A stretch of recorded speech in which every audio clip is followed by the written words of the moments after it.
Welcome. I'm Scott Petty. I'm the director of the foundation, and thanks to Jeffrey and Jessica and our team at Stillwater Medical and the foundation, we're glad to bring First Friday to Legacy Village today. What a phenomenal facility. We were talking a little bit before we got started, before everybody started coming in, but I actually got to participate a little bit in the beginning of Legacy Village. I worked for the ranch for 1 year right before I came to the hospital, and I helped rezone this property with the city of Stillwater and worked with Wes and Lou to acquire this property that's now your home. And what a fabulous home it is. Yeah, and thanks to the Beers and so many of the Emeriti faculty that helped make this happen. I mean, what a dream for so many years, and now it's a reality. So it's great. And officially, I believe now I could be a resident here as of yesterday. Yeah, thank you, the Bursons. Yeah, thank you. Some people would probably not want that yet, but you have to vote. I get it. I knew there would be some vote I would encounter here. But yeah, I turned 55 yesterday, and my wife is just right behind me later this month. I won't tell you her age, but we could both move in later this year. No, thank you all so much for being here. And to those of you watching on Zoom and Facebook today, we're glad you're with us as well. We're so delighted to have Denise Webber here to share her message, our message from Stillwater Medical, and tell you a little bit about what's going on with COVID and construction. I will tell you, we have new doctors in town as well, but I know you really want to hear from her, and she'll probably touch on that as part of her talk. But thank you, Emily, and your team at Legacy Village here for having us in. And please ask questions. We're here to answer your questions. And I know Senator Halligan had a question about our MetaFlight folks. So if we don't get to that before the end of the time, I know he'll ask that question. But again, thank you so much. Denise Webber's our CEO. She's been with the hospital now 17 years, I believe. She's been our CEO for almost 5 years. And I will tell you, we've spent a lot of quality time together the last 6 months because we've been in the same room, incident command, and she'll tell you a little bit about that. But our hospital is so prepared for whatever comes our way, and it's so indicative of the leadership at our hospital. She has done an amazing job of continuing that trend of building the pieces, putting the puzzle pieces together. And so I'm going to turn it over to her. She's an Oklahoma State grad. She has 2 degrees from Oklahoma State, and she's a fellow of the healthcare executives in the association in the country. She's been honored several times, and I know she doesn't want me to talk about that, but it's a blessing for us to call her our leader at the hospital. So with that, I welcome Denise Webber. Thank you, Scott. I'm going to step up here so you can see me okay. And I'll if you're okay, can you guys hear me okay if I leave my mask on? Okay, great. If we get struggled, I can take it off. Well, I can tell you I get way too much credit for all the amazing work that happens at Stillwater Medical. I am one of many. We have 1,700 plus people that really their goal in life has been to serve others. And so that's what we do. That's what we love to do. And we have a philosophy at Stillwater Medical that if we do what we can to make sure that our physicians and all the people that take care of patients are happy, our people are happy, and we get all the, I would call the muck out of their way, that everything else will work out. And so it's a tremendous group of people, and I feel honored to serve. I started at Stillwater Medical as a fellow or a resident or an intern, whatever you want to call it. And I'm originally from Broken Arrow. I thought I would make it back to Broken Arrow or Tulsa Town or whatever you want to call it, but I fell in love with not only Stillwater, but the team of people at Stillwater Medical. I met my husband here. I'm married to Alex Webber. I tell every orientee every 2 weeks at the hospital that if you see some tall people around town, they may belong to me. I'm the short one in the bunch. My husband's 6'10", played basketball during the Eddie Sutton era. And my daughter is 6'5". She is, she's tall drink of water, as they say. She's playing basketball for Shawnee, Oklahoma Baptist. She's a freshman. And then I have a 10-year-old son that's gaining on me. I think potentially by the end of 5th grade, he'll outpace me. So I feel very blessed to be here with you today. This is a gorgeous facility. I am so impressed. I was telling Ron Beer that I hadn't been out here since it's been all decorated. It's just wonderful. So talked to many of you, and I'm so glad that you're happy out here. I'm so glad the dream has come to fruition. So how are you guys? You guys, I'd like to, you guys doing okay? Yeah. Good. I am so glad to hear that, because we had a Woman of Wellness breakfast the other day, and right now there's so much uncertainty in our world, and Ron and I were talking, the news, just makes me want to turn it off.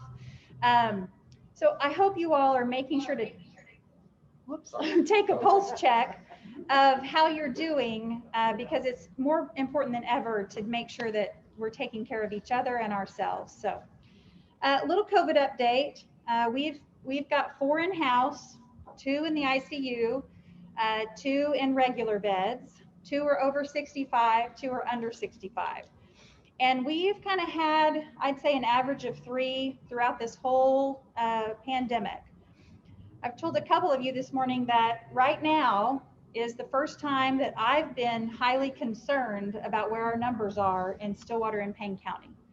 Not necessarily what's going on at the hospital, but when this first, broke, the pandemic, all the epidemiologists were educating us all on what to look for in the trends and the numbers. That was many months ago, March, April timeframe. And it was all about what was happening in your city and county, and that can turn into those hospitalizations. And so what's happening right now in our city and county is not good. And we need to, it's kind of just been dipping, ebbing and flowing, pretty small. But right now we're just on this upward trajectory. And so we're trying to do our part to get people aware that it's time to contract and not get out and about. And so I hope all of you, which I'm sure you are, but if you can help us encourage those to kind of stay inside right now, that'd be good. We look at health indicators. We tend to look at those per 100,000. And so here locally in Stillwater, you just look at the straight cases that are announced per day. We're trending about 86 new cases a day over the past 7 days. And in Payne County, we're trending almost 61. So and that just a few, maybe even 2 weeks ago was more like 10, 14. It was very, very low compared to where we are now. As far as personal protective equipment, I want to say thank you. Several of you donated some masks, and several of our community members just really stepped up and helped us. I never in my life thought I would see the supply chain of our healthcare system fall flat on its face, but that's what it did. Thankfully, because this is a town and a community that rallies behind each other, it didn't happen at Stillwater Medical, but other hospitals were making face shields out of Krispy Kreme donut boxes in this state. I kid you not. So it really was a devastating time for healthcare, because, you think of a nurse, a doctor, anyone of our team, and they need to be able to put on all the stuff to feel safe to take care of you. And thankfully we had that, all that we needed. But I don't know that we would have without our local community members. As far as medications and treatments, it's been a roller coaster to what kind of is out there to help somebody with COVID. There's still many more things that we need to learn, but what we've seen the most luck with, if you will, is remdesivir and convalescent plasma. Remdesivir is still on what we call allocation. We have 62 vials currently at Stillwater Medical, and it takes 5 vials to take care of a patient if they go through the full dose. And so you can see we don't have a lot, but we have enough for now, depending if things stay level. And then convalescent plasma, as you know, they're trying to get people to give blood that have had COVID. So we have that plasma to create that treatment for patients. Testing, it has been a mess. I'll just say that. So Stillwater Medical has an in-house platform, and that is Pcr technology. And Pcr technology is what I would call the gold standard in lab testing. The major majority of all the tests that we run to test for anything and everything goes through a Pcr technology platform. So the problem has been we can't get the reagents. So the terrible, if any of you have had the test, you feel like they took a piece of your brain out. That's one half of the test. that takes the specimen, and then we have to have a reagent to put that specimen in, to put it in the machine to run the test. And we can't get enough of the reagent. We were supposed to get shipments. They promised us, per se, which was an allotment based on our size, 100 reagents a week. They dropped it down to 80. They've dropped it down to 50, and the latest we're hearing is 30.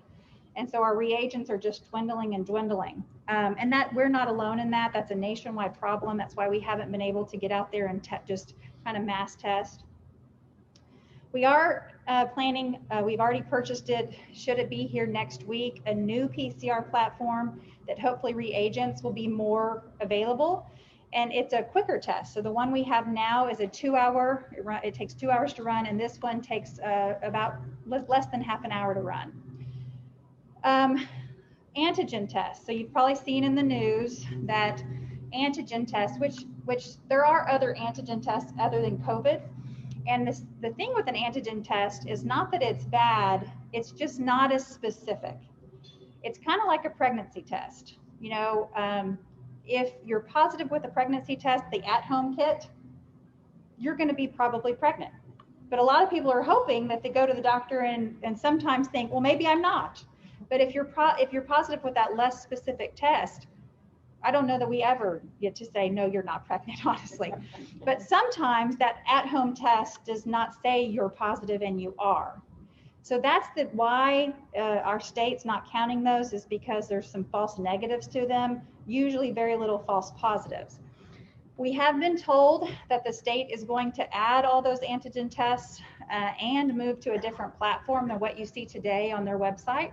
They're going to move to what they call more of a Johns Hopkins, if you've seen their tracker and model. We were told it was going to happen this week, and then we got advised it'll be next week. So I guess be aware that the data may spike up all of a sudden one day, and that'll be those antigen tests being added. We also have antibody testing at Stillwater Medical.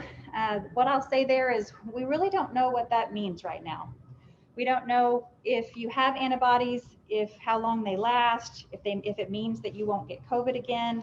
So it's more, we've got to get more testing done on everybody that has that test for it to really be confirmatory. I will say you can protect yourself from COVID, and just to remind you that really so we wear a mask to protect you. So the stuff that's coming out of my mouth as I'm speaking isn't making it very far. And so really when you're at risk is if you're around someone that doesn't have a mask on, someone that may cough or sneeze, get it in any of your eyes or your nose, your mouth. That's how, or if you touch something and you haven't washed your hands in a while. So it's really, if you take the precautions of masking and hand washing on a regular basis, you really can protect yourself from COVID. Is there any information that you want to know about COVID that I've not shared while we're on the topic of COVID? Good. Wow, that's impressive. The antigen tests, are they counted as positive? No, right now, so. I'm sorry, you might repeat that question. Sure. The question was, are the antigen tests right now counted as positive? Currently, the answer is no. They're not recognized in the state's data that they release. Now, a little positive to that, or a little nugget of good news, is when those test positives, so the state's getting information from all the labs that run test, PCR and antigen. So our Payne County Health Department and all the health departments are treating that that case. They're contact tracing and asking them to stay home. So they are going through the same process as if it was a PCR test. You can go on the CDC website. CDC has a graph by state on probables. So you could know, and I can't remember how many more cases it'll add to us, but it's in the thousands, but not yet. About the antibody, do you harvest those at SMC? We do. And how I'm trying to get a feel. So if I gave blood, would I give enough to protect someone, and does it take 3 or 4, or what's the nature of the response to antibodies? Well, so 2 things on that. So antibody is a test that we draw a little bit, a blood test That's not going to turn into the convalescent plasma that we might give somebody to treat them for COVID. The American Red Cross, do you remember what day that is, Scott? I'm sorry, the Red Cross? The Red Cross is doing a blood drive very, very soon. We'll get that information to you. And they're going to be doing that blood test in conjunction with their blood drive to try to identify candidates. So there's a test you can do that'll tell them whether or not you qualify to give plasma to where it could turn into convalescent plasma. And are you using that now?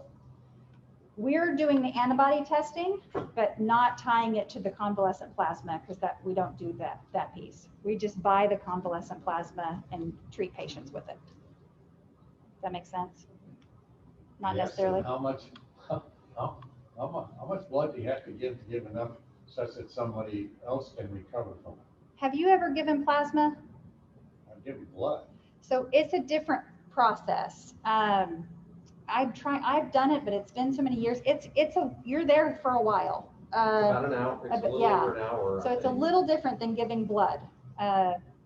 And they do, I don't know the amount of actual quantity you have to give, but they check that all out. And if it's unsafe for you to give that much, there's quite a bit of testing that goes into towards you before you give plasma.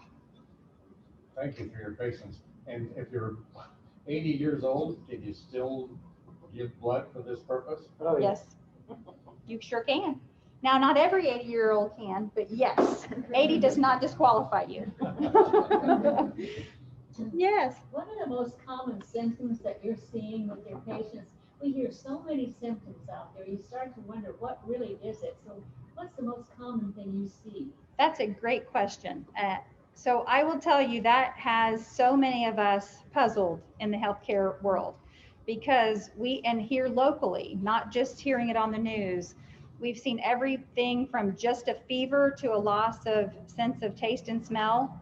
I would say that's probably the most common symptom is if you start to notice that you can't smell or taste, get tested. Sometimes we've gone through periods where very, very little people have a fever. Sometimes they just feel terrible and it's more of what I would call a GI symptom. They've got stomach aches and sometimes it's been typical like the common cold. So it's really kind of all over the place. And in the kiddos, we've seen this here, that they have a terrifying kind of thing where they start to become filled with inflammation and their organs, their inflammation kind of takes over their body. So it's not typical for it to be a little set of symptoms. I have a thing, I was out in the car. I want to say there's now 12 symptoms that can be tied to COVID-19. Thank you. You're welcome. And yeah. Denise, it's increasingly difficult to know who to believe, particularly as information comes out at the national level. Not long ago, there was an implication that the CDC is no longer reporting or hospitals and medical personnel are asked not to send it to CDC, but to another agency. Do hospitals continue to feed that information to CDC anyhow? Yes. So hospitals, even before COVID, we send lots of information on communicable diseases to the CDC and the state on a daily basis.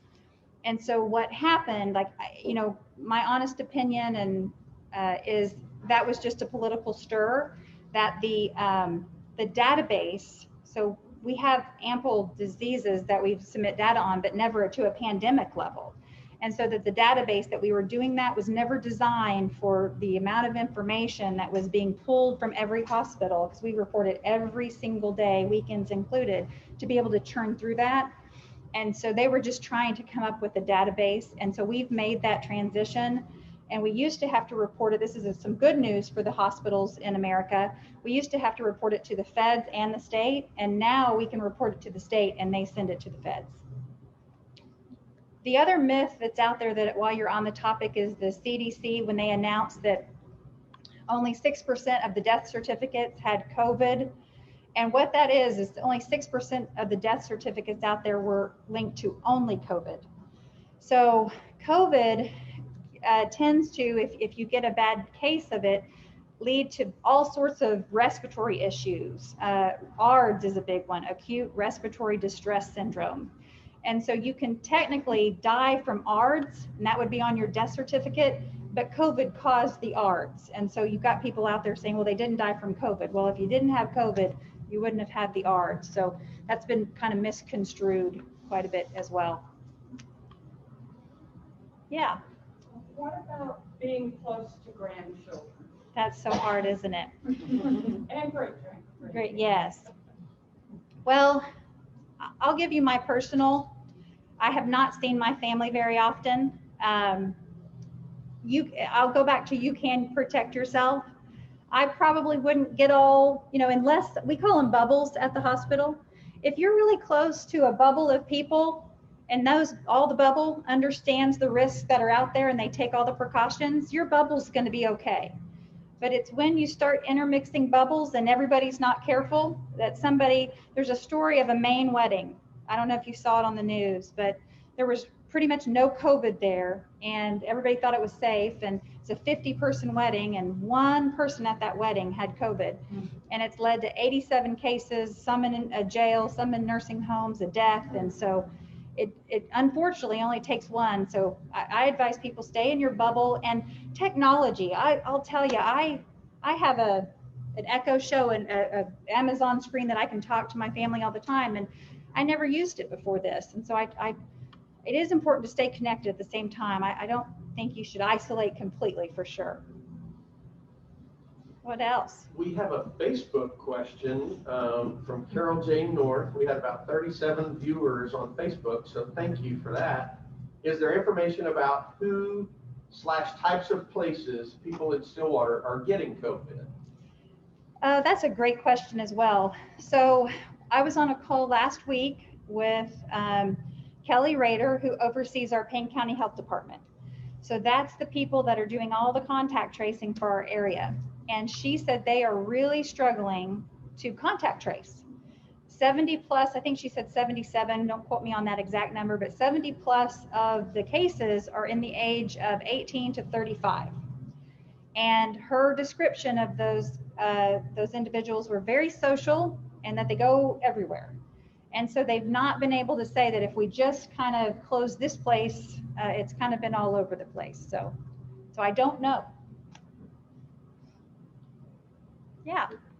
You had mentioned about the increase in the number of cases in Stillwater. Part of this, I assume, is due to the start of the semesters for OSU and the Stillwater public schools. But do you believe this increase is going to continue for a while or get worse or level off? I think that depends on us, honestly. What I've been told is it's that 18 to 35-year-old age range, that there are definitely OSU students in that mix, but there's a lot of young people that aren't OSU students that live here and that are of that social age that want to have just as much fun as a college student. And so it's up to us to impress upon them that things can get really bad if we keep trending this way. So I know I'm hopeful. We began to see what I would call little spikes, and we were able to get those back down. So I'm hopeful. I mean, it's possible. Other communities have done it, but it definitely takes all of us to make that happen. Anything else? All right. How about some other topics? Do want to talk to you a little bit about the financial health of SMC. We are doing well. I was terrified a few short months ago. We had our worst month. I never thought, for those of some of you who have sat on our board, I never thought I'd see the numbers that I saw in April, especially in May. If you can imagine, now we are an ever-growing enterprise that is larger every day, but we lost $12 million in 1 month. Yeah, I choked on that too. But thankfully, we have rebounded very nicely and have made this August will be our 3rd month to be back in the black. And so it's kind of a ugly dip. And so we're very thankful for everyone in this community that helps support Stillwater Medical. And our team, they definitely have COVID fatigue, just like all of you do. But they continue to show up every day and to be recognized. We have received so many awards. This is our 9th year in a row to be Modern Healthcare's Best Places to Work list. We have been called Guardians of Excellence by another satisfaction survey vendor, and many others that I won't list, but I am continually impressed by the team of people that we have, we call the Stillwater Medical Family. When we take the COVID lens off, good things are continuing. We have so many new services. You know, you would have thought that COVID might have slowed us down a bit, but it doesn't appear to. We have so many new services this summer. So we have a new spine surgeon, so a new spine program that started, Dr. Detweiler. We also have a new psychiatry service that started, Dr. Waller, and I've been hearing such great things about both of those gentlemen. We have a new primary care physician in town, Dr. Drew Anthony. Many of you may know Calvin Anthony. That's Calvin's son. His wife has also joined our team, Ariel Anthony. She's a physician's assistant in internal medicine. So they're both practicing at SMPC.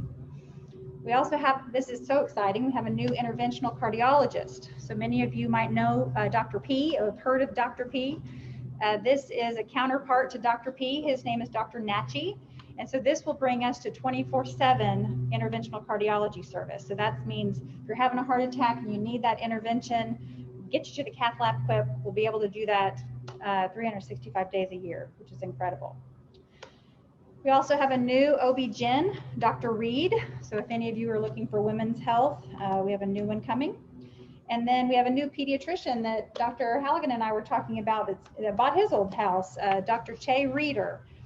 Her name's Hutchinson now, excuse me. I knew her. She actually worked in the hospital many years ago. She's a Stillwater High graduate. So she'll be coming back to join us as a pediatrician. And then we have a new family practice physician. I think I saw Lou come in. Is Lou Watkins in the room? She was. So Lou helped us recruit Julia Nelson. She's going to be serving patients in Pawnee, Oklahoma, and we're delighted to have her join the team. And then with that, we've got some slides. Are you going to forward them? Slides? Slides. We've got some slides to show you some construction updates. We are continuing to make improvements throughout the system. Let's see what we've got first. So on the east end of the hospital, you know, we've updated all of our entrances. So this is the last one that will be updated. And this door, when it's finished, which should be later this fall, will take you right into the entry of surgery, as well as take you right up to the new women's center and eventually an ICU extension. This is the back view of the surgery and women's health expansion. So from 7th Street, looking towards the north, towards the hospital. Next one. And well, you might, I hadn't noticed you did that, right? That just shows you that's kind of the hospital in the back. That's actually kind of looking to the west. And then this is actually recent images from the site. If you've driven back there, because we're putting a basement underneath this. And so there's a huge hole that's quite remarkable. We're going to try to film, Stephen Taylor and I, who is our VP of facilities, are going to try to film an employee video from there, because you can't really get justice unless you're to the size of it, unless you're in it. That's just a similar angle of the new construction. That's actually from 7th Street, directly looking due north. Was that a parking lot? Is that what that was? Yes. That's a great question. So when you're finished with surgery, or you're ready to be discharged with your new baby, or you've completed your ICU stay, and eventually you can kind of see it right. I'm going to come down here. You can kind of see it right here. There's a patient pickup. So there's kind of a private route, if you will, to have your family come pick you up under a little covered canopy back there. There's the back of the medical office building, just another view looking northwest. There's that hole. There's the Payne County Health Department behind us. So you can kind of see those are pretty big pieces of equipment sitting in there, and they look kind of small. So we'll have 22 prep and recovery rooms, 7 new operating rooms, which will be state of the art. It's amazing what they've done with operating room equipment and robots and how all the things move. 4 patient exam rooms, 2 consulting suites, a full endoscopy suite, as well as expanded reception and waiting. And then at the second floor, we'll have 8 labor and delivery rooms, 6 surgical patient rooms, 6 postpartum rooms, 2 triage rooms, and nursery holding, as well as reception and waiting. And this doesn't show a version of the 3rd floor, but we are growing so much that it'll actually have a shelled-in 3rd floor, and that's where an expanded intensive care unit will be. That's a look of a new labor and delivery room. That's a look at the OB nurses station. Yeah.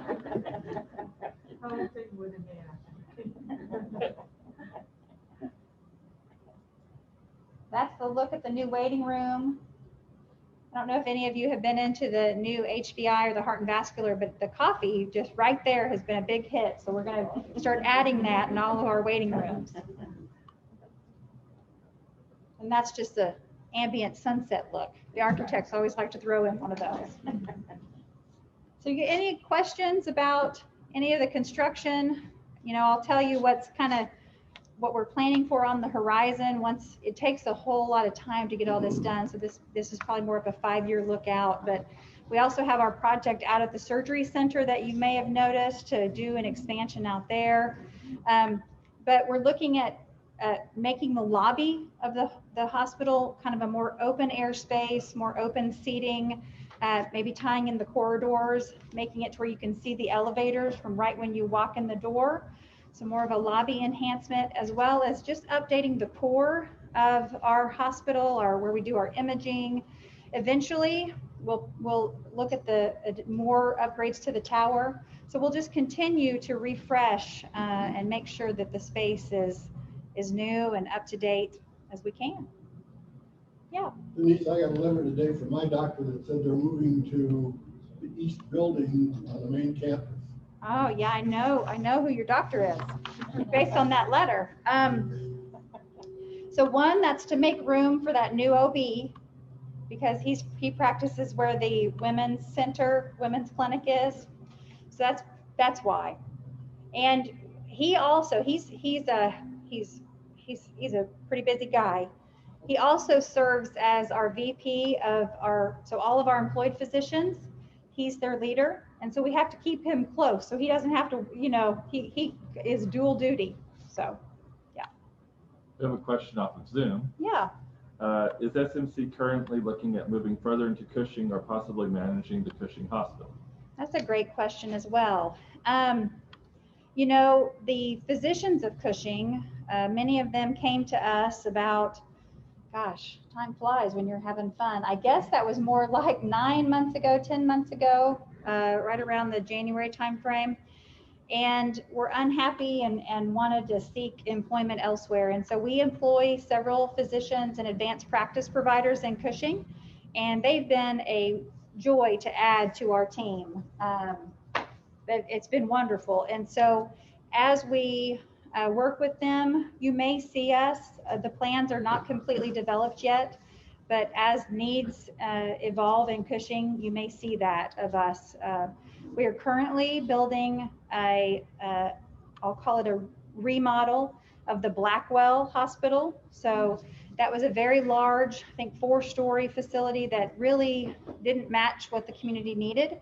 And so we're tearing down the old tower and building what I would call a right-sized facility for Blackwell. So that's kind of our test model. It's important for all these smaller communities around us to have healthcare close to home so we can save a life if we need to. Some things you can drive a little bit for and other things you can't. So good question. I hope I answered it. Can you share information about the clinic you're working on here? Yes. Which one? The psychiatry clinic? Which? No. Oh, here. Yes, sir. I almost forgot about it. So in the original planning for this facility, we worked with the team to put in a clinic downstairs. And so I just heard Tuesday that we have a provider planning or working I would say the specifics out to have them here on a weekly basis. So we'll make an announcement really soon on that. So that's exciting. Make it more convenient for you all. Got another one. Okay. Are you still progressing toward possibly having an inpatient psych facility? I would say possibly, yes. So how, oh yes, thank you. So the question was, are we still progressing to someday maybe have an inpatient psych facility? So there are various levels of the psychiatry field. And the first thing that we really needed to get accomplished is what we're opening right now is an outpatient, because many years ago, it was thought that if you had problems going on in a mental health capacity that you needed to be in a hospital bed. A lot of times that's the very last thing you need. And so you don't want to put the inpatient hospital bed up before you have all the wonderful outpatient tools, because then everybody just ends up in a hospital bed and doesn't necessarily need to be there. So as we put everything together, if there's still a need for that we're looking at it for sure. Great questions. Yeah. What are you doing with telehealth? We, just like the rest of the world with COVID, when that hit, we have utilized that, to a extreme degree. You can still get telehealth from your local physician if you're not comfortable. We are hopeful. So why we were able to do that is the federal regulations for that completely were lifted during this time, and they're still lifted. And so if they put all that, I will call it muck over the top of it, that makes it really hard to do it. I hope they don't, but you might see us retract on that. But if they loosen it up and we'll continue to. So right now we're trying to optimize it the best we can. And the other thing that's going on in telehealth is telehealth from the hospital bed. So if somebody's hospitalized with COVID, we have computers all around on them. So our team doesn't have to go in the room as much. We also have computers set up to where they can talk to their family. We also have physicians that are working throughout the state, tele into the patient. So lots of tele stuff going on right now to minimize the amount of footsteps in and out of rooms. What else? How about hospitalists? Do we still have hospitalists? We do. We have a team of 4 hospitalists, and we're currently looking to see if that needs to grow as well. So yeah, so a hospitalist, if you guys are unfamiliar with that term, their specialty is inpatient hospital care. It used to be that a physician saw you in the clinic and saw you at the hospital. What's kind of happened is when you're in the hospital, you tend to be really sick because they won't pay for it if you're not. And so it takes really a specialized focus to know about what's going on when you're sick. So they're a great team. Do you have a question as well? We got notification yesterday. We have LifeNet helicopter service. Uh-oh. I think it's airbag. Was I stand corrected by someone who really knows? Yeah. Airback. There's Air Evac. There's LifeNet. There's a lot of ambulance services. But in any event, they notified us that they were moving out of Cushing. And so the nearest one would be Ponca City. And do you have a preferred helicopter service? So LifeNet is the one that is located here in Stillwater. So Ann and I had a short conversation about this before the meeting, and I think this is worth sharing with you because these charges can really sneak up on a family, especially the helicopter charges, because it's the same problem with those. The question online was about ambulance services, and Ann was sharing that they have a membership to one of them.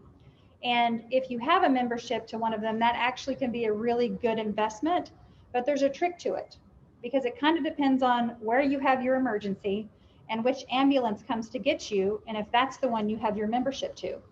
And the dynamics to that can be so vast that you just never know, because you could have the LifeNet membership, but LifeNet's ambulances are all spread out and they have to call one in from Air Evac. So it's kind of it's a little, right now you'd have to get a membership to every one to be covered for sure. Now, been told that so hospitals have been pushing those services to come together and create a network like hospitals have for many, many years. We've been told that that's working on the ambulance side and the air side. And if we ever find one that truly is a network, we will make sure to share it with our community. Tammy, is that still all true? Okay, yep.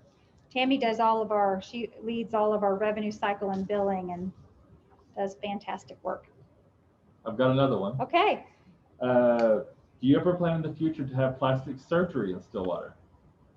Well, that is so interesting you ask. That question was, do you ever plan to have plastic? I guess that's the other way. They're the ones that can't hear the questions in here. Sorry.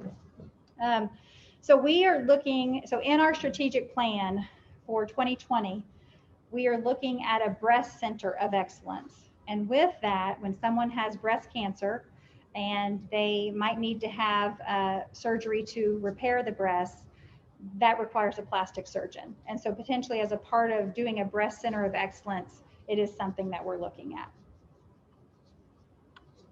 What do you think the impact of this state change with respect to Medicare? What impact will that have on SMC? As far as like which part, which state, like Medicare for all? Yeah. You know, it'll be interesting.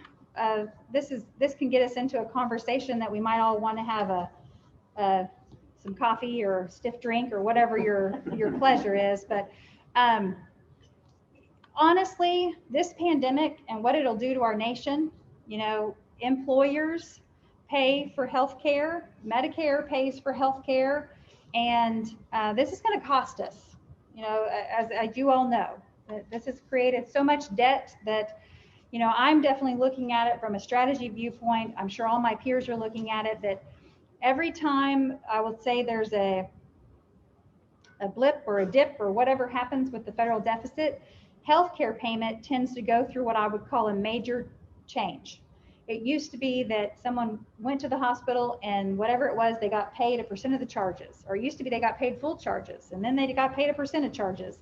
And then they start grouping them into, we're going to pay you an average of everybody's charges. And if you get them out quick, you win. If you don't get them out quick, you lose. And there's been so many reiterations that's what I anticipate that we're going to be seeing for many years post-pandemic, is the nation and healthcare will be a part of that, trying to right size how to spread the dollars. So education and healthcare and everybody makes it out okay. So I would say your guess is probably as good as mine on what the future is going to entail. But I do not believe it's just going to all stay the same.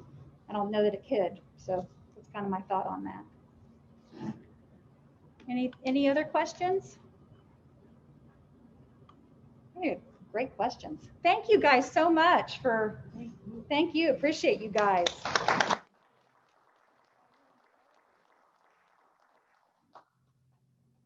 Okay, we do have some information on the Red Cross and OBI. Both of those entities do blood drives. And the Red Cross is doing a blood drive at the community center on both Monday, the 21st of September and Wednesday, the 30th of September. Janssen Toyota is even doing one in October the 12th. And then OBI is doing some earlier, the 9th of September. They will be at Bank First, 2 to 5. And again, this is OBI. They will be at Northern Oklahoma College here in Stillwater on the 16th and the 17th from 10 a.m. to 3 p.m. And then on the 12th of September, they'll be at Foreman Harley-Davidson, for those of you bikers out there, 8:30 to 1 on the 12th. And then they'll be at Lowe's, I think Ron Beer's favorite place, on the 28th. No, that's at Career Tech. They'll be at Lowe's on the 21st of September. So anyway, there are a lot. If you'll go to their websites at OBI or Red Cross, I know you can sign up there. I tried to sign up the other day and my password didn't work. So I know sometimes that's frustrating, but there is a phone number. I spoke to the Red Cross this morning and they do have a phone number you can call as well and try to register by phone. So anyway, I wanted to share that with you. And any other questions? We've got a few more minutes, so don't hesitate. I'm going to do some housekeeping items for next month. We're going to have Tammy Young in the back there. She's does our Medicare update. As most of you have known, she's done that every October as long as I can recall. So thank you, Tammy, for doing that. She's always up to date on all the greatest and latest stuff that's going on with Medicare. And then our gala will be in November. We're going to do a virtual gala this year. Jeffrey and Jessica have been working really hard on that to kind of make it special so you can enjoy it from your room or as a group. If you gather in a place like this, maybe you can watch, but you'll be able to bid from your mobile device and get notifications if there's something that you want to bid on. You'll be able to know that Nick Zolodek is bidding against Sally or whoever, you know. So you may not know exactly who you're bidding against, but you'll know that somebody's bid. So that'll be a kind of a new thing that we're doing. But with COVID, we cannot have a big group gathering, obviously. We want to do it the right way. And so we're kind of pioneering this, and it'll be fun, I'm sure. So we'll do some testimonials, tell a few stories about what surgery experiences have changed people's lives, and hopefully it'll be educational as well. So thank you all very much. Do you have any other questions that we didn't hit on today? Scott, can I tell them one story real quick? Absolutely, that'd be great. You know, we do this at the hospital. We say we want to share wins. And as Scott says this, and I thank you for all that you've done to help us over the years, but I just want to tell you this story that I was up at the hospital late. This was 2 weeks ago. It was about 5:30, and one of our physicians had been sitting across the table from me, and she got an emergent page to our women's center, or our OB unit for right now. She left her computer there, and so as I was kind of gathering my things to think about heading home, I wanted to get her computer to her. And so I went onto our OB unit, and I was just kind of overcome with what I saw. We had a young pregnant mother in her late 30s that had suffered a splenic aneurysm that ruptured. The mortality on that for the baby is 95%. The mortality for the mother is 75%. We had 3 OB physicians on the floor, 2 pediatricians, an anesthesia provider, tons of staff and nurses, and they rallied together, and I'm happy to report that the mom and baby are both doing well. They've been able to Facebook, and they're both extubated. Mom's had a handful of surgeries, and so it really does matter. Everything, every little dollar help, volunteering, everything that you do contributes so much to making a difference in the lives of others. So thank you so much for supporting Stillwater Medical. We appreciate you so much. Sorry, Scott, I just thought I wanted to share that. I'm so glad you did. I'm so glad you told that. And those are things we experience every day. Stories like that. That one was just so riveting to hear about, and the fact that it's a very positive, continues to be a very positive story. I did want to mention one thing. If you have a mobile device and you'd like to get updates of what's going on at Stillwater Medical, you can text STWMED. That's STWMED. You can text STWMED to 31996. So if you just enter 31996, like that's the phone number, you'll then get a response that says to accept text from us. We will send out notifications. It may be about our blood drive. It may be about COVID numbers. It's going to be any information that we feel like, hey, this is important for our community to know. So if you'd like to be a part of that or text into that, it's on our website as well. But I wanted to mention that today as well as we get ready to sign off. So thanks again to all of our viewers on Facebook and Zoom. We tried this, I guess, in May with Dr. Crawley and Dr. Goff, and it worked pretty well. I think we've gotten even a little more sophisticated now. So Jeffrey, thanks for all your technical wizardry, and thank you all for being here today, and thank you for having us.